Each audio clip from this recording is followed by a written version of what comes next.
Hello दोस्तों, कैसे हैं आप लोग। देखिए दोस्तों, आगामी बोर्ड परीक्षा के लिए बहुत ही इंपॉर्टेंट क्वेश्चन अभी लेकर के आया हूँ।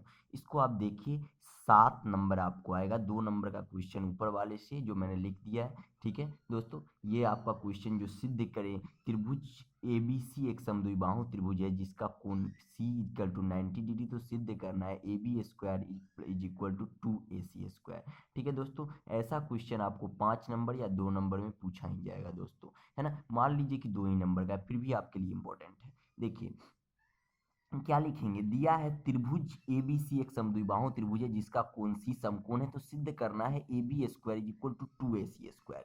देखिए दोस्तों, दिया है, क्या दिया है, हल लिख लेते हैं। इसके बाद दिया है, जो दिया है वो पहले लिख लीजिए। दिया है ए बी सी एक समकोण समद्विबाहु त्रिभुज है जिसका कोण सी समकोण है। कोण सी अगर समकोण है दोस्तों, समद्विबाहु है, यानी कि दो भुजा इसकी बराबर होगी। तो ए सी बराबर बी सी, ए सी बराबर बी सी हमने यहाँ पे लिख दिया है। अब पाइथागोरस प्रमेय क्या होता है, पाइथागोरस प्रमेय से होता है hypotenuse square equal to altitude square plus base square, या कर्ण स्क्वायर इक्वल टू लंब स्क्वायर प्लस आधार स्क्वायर। ओके दोस्तों, तो यहाँ पे ए बी कर्ण है, तो A B square is equal to A C square plus B C square. अब यहाँ पे सवाल में दिया गया है कि A C is equal to B C. अगर ए सी बराबर बी सी दिया गया है तो हम बी सी के जगह पे ए सी भी लिख सकते हैं, कोई दिक्कत नहीं। तो A B square is equal to A C square plus A C square. तो A C square plus A C square is equal to 2ac square होता है। ये प्रूव हो गया दोस्तों, A B square is equal to 2ac square prove. देखिए दोस्तों, अगला क्वेश्चन क्या कहता है।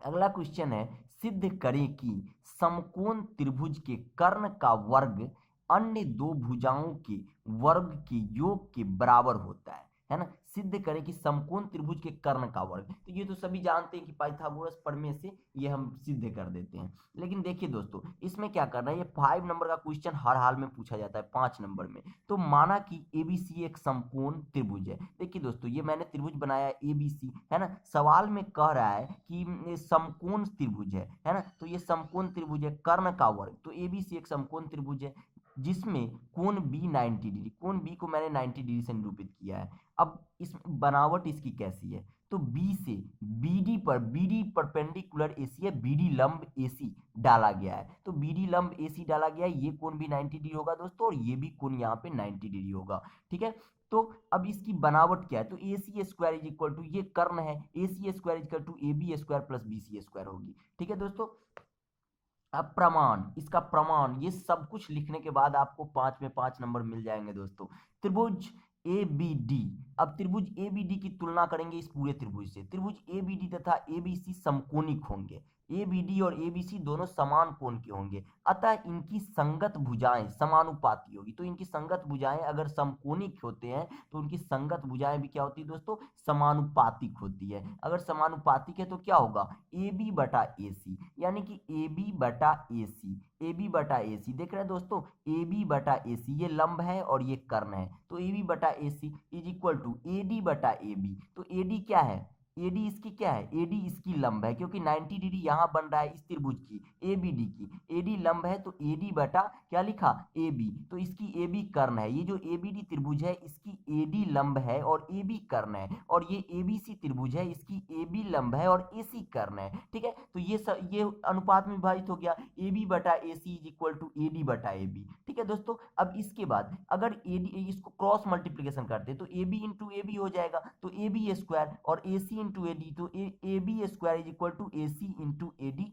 समीकरण फर्स्ट बन गया, इक्वेशन फर्स्ट। अब देखिए दोस्तों, इक्वेशन सेकेंड अब कैसे बनाते हैं, तो इसी प्रकार अब त्रिभुज, एक त्रिभुज ऊपर वाला तो बन गया था एबीडी, अब आया बीडीसी। इसी प्रकार त्रिभुज बीसीडी में बीसीडी तथा एबीसी, बीसीडी और एबीसी भी क्या होंगे, समानुपातिक होंगे या समकोणिक होंगे दोस्तों। तो देखिए यहाँ पे भी मैंने फिगर इसीलिए बना दिया ताकि आपको समझ में आए। ठीक है दोस्तों, अब देखिए, तो BC बटा AC, यहाँ पे क्या लिखा गया, BC बटा AC, तो BC बटा AC, BC कौन सी है, BC इसकी आधार है। ठीक है, और इस त्रिभुज की आधार भी BC बटा AC, तो BC बटा AC, AC क्या है, कर्ण है, तो आधार बटे कर्ण, है ना। इस त्रिभुज में आधार बटे कर्ण हो गया। अब CD बटा BC, तो CD क्या है इसकी, इसकी CD क्या है, तो सी डी इस त्रिभुज की बेस हो जाएगी, और क्या है, सी डी बटा बी सी, तो बी सी क्या हो जाएगी, बी सी इसकी भी आधार होगी, यानी कि इस त्रिभुज की कर्ण ये हो जाएगी, क्योंकि ये सबसे लंबी भुजा इसकी है, सबसे बड़ी लंबी भुजा इसकी बी सी है, तो सी डी बटा बी सी। ओके दोस्तों, अब क्या किए, क्रॉस मल्टीप्लीकेशन से B C square is equal to A C into A D. देखिए दोस्तों, B C square is equal to A C into C D, ये दोनों जो है सो हो जाएगा। अब ये सम इक्वेशन सेकेंड बन गया।